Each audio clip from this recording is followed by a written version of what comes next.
Hello, everyone. I'm Dana Perino, along with Kimberly Guilfoyle, Juan Williams, Jesse Waters, and Greg Gutfeld. It's 9 o'clock in New York City, and this is The Five.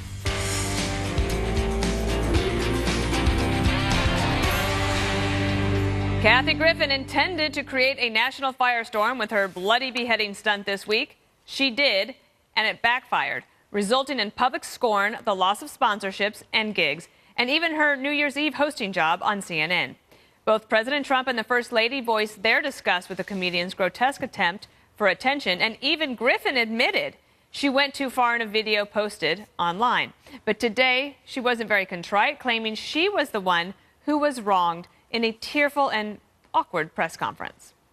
This bully and this president, of all people, is going to come after me? He picked the wrong redhead. If you don't stand up, you get run over. And what's happening to me has never happened, ever, in the history of this great country, which is that a sitting president of the United States and his grown children and the First Lady are personally, I feel, trying to ruin my life forever. You guys know him. He's never going to stop. It's quite clear to me that they're trying to use me as a distraction, and I'm not going to be collateral damage for this fool. I don't think I will have a career after this.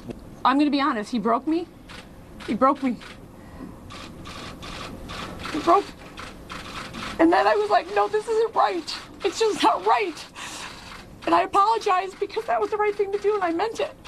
And then I saw the tide turning. There's a bunch of old white guys trying to silence me. And I'm just here to say that's wrong. You shouldn't silence a comic. Oh, my God. Honestly. All right, Jesse's still finishing the pizza he was chowing down right before we started. So let's start with Greg. Do you have a theory about what's going on there? Because to me, she planned the whole thing out. This is an incredible orchestration. I mean, this is so fake. The fact that she can't generate tears when she's crying. Let's start from the beginning. She talked about this on camera, what she was planning on doing. Then she did it.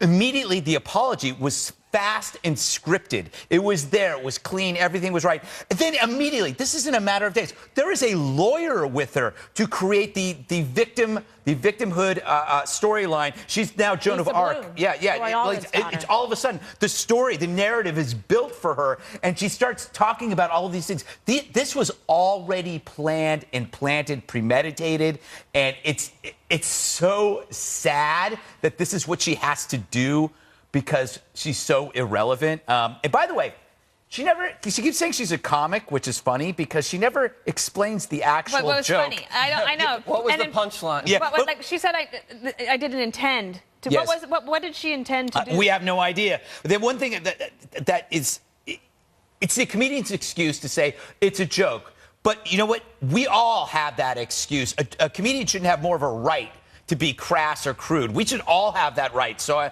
I am tired of that. But the other thing that kills me about this is that she paraded a picture of a decapitated head of a president, and she's claiming that she's bullied. Right. I mean, that is amazing. I got to hand it to her. I think that one of the things that was the worst part of this, Kimberly, is that there are people who are bullied. There are women who are attacked unfairly and that are harassed. And she basically made a mockery of all of that and did them a real disservice today. You're absolutely right. It's a great point. She stole their truth. This is what's sad. When I see somebody like this, having worked as a former prosecutor for real victims of crimes committed against them, this is somebody, I mean, honestly, you should commend President Trump for saving us from this woman, because who wants to watch or listen to her? The fact that she went up there, she put on this performance, it was god-awful. I mean, it was so fake, so orchestrated. There was nothing genuine or authentic about it. Now she's going after the family. She has no respect whatsoever for Barron Trump or for any child. I don't like that if my child saw that.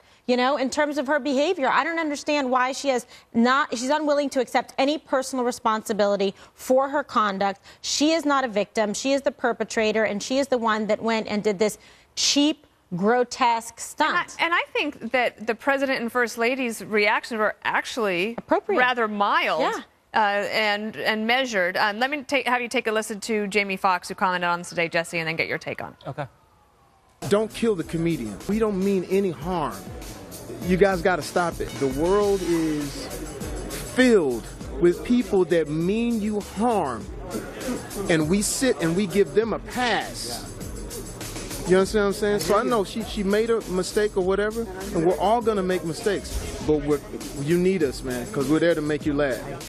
Okay, I might actually agree with that because she made her apology, and actually that story had died yesterday. Right. She's the one who brought it back up with this press conference today. I mean, it's like PR 101. You let the story die, you wait 6 months, and then you slowly ease your way back into the industry. You don't then give a press conference, feed more fuel to the fire, and then totally obliterate any credibility your other apology had. You take a vacation. You take a vacation, a pre-planned vacation. I almost think she kind of wants to be the next Rosie O'Donnell, where she wants to be, I'm Trump's public enemy #1, and I'm going to battle this guy out, and everybody can galvanize behind me, all the haters. She wants to have and relevance, I can then I don't know if she's play smart to these enough. venues. And, you know, it's a hardcore venue, but she can play to them, and those are going to be her people. There's not a lot of revenue there. There's no commercial appeal, but that's possible. But this is what happens when you live in a left-wing cocoon.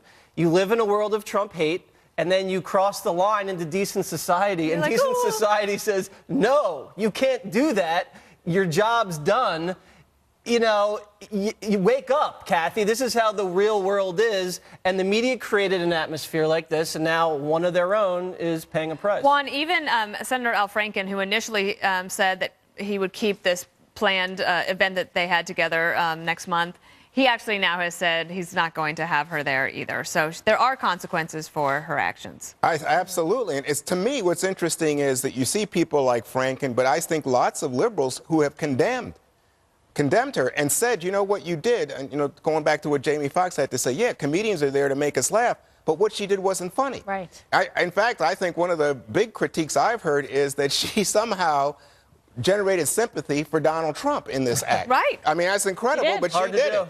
But I will say this, I mean, I always have concern about selective outrage, as I've said in this case. Right. And I just think, well, boy, seems to me like, you know, CNN, the left, people like Al Franken have come down harder on her than anybody ever came down on Ted Nugent on the right when he was doing offensive things and making offensive statements. Get Ted Nugent on the phone, Greg. Yes, hold on a second. Yeah, I'm sure Greg has him on the line. I think there's something to be said for that. But I right. think it's interesting to me if you look at who's defending it. So, you know, Kimberly was talking about Barron, and I see Ken Jennings, the Jeopardy guy, comes out, right? And he says, oh, you know, they're just putting Barron out there because that's to generate sympathy from the Trump camp. I don't know. I see Jamie Foxx, Jim Carrey, the comedian, Larry King, the former CNN host.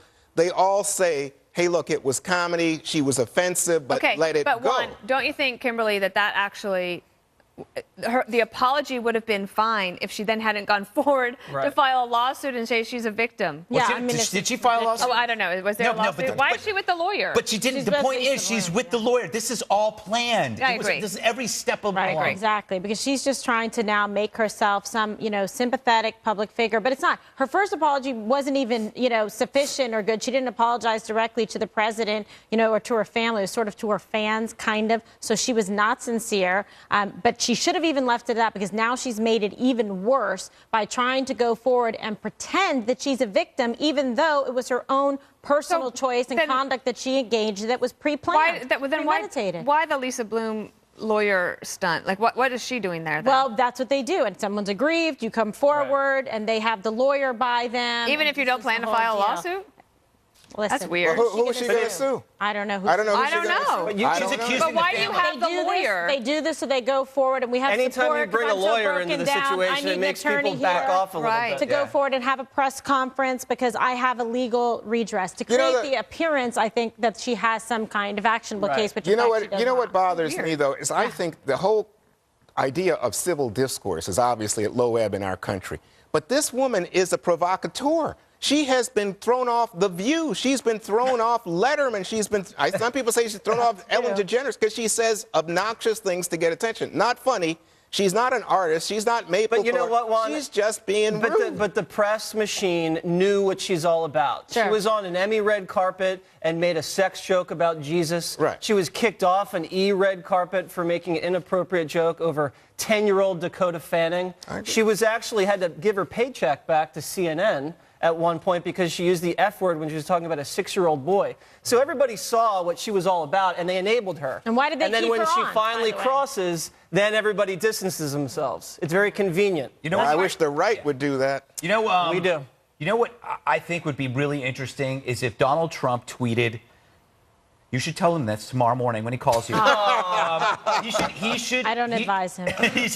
He should tweet, forgive her, don't destroy her career. She's learned a lesson, and that will actually change the narrative on the Paris Accords, and it will blow people's mind. Wait. No, it'll blow people's mind, and it's actually a real easy, simple win. Trump takes the high road. Exactly. Wow, He says, I like it. you know what? She apologized. Let's let her live her life.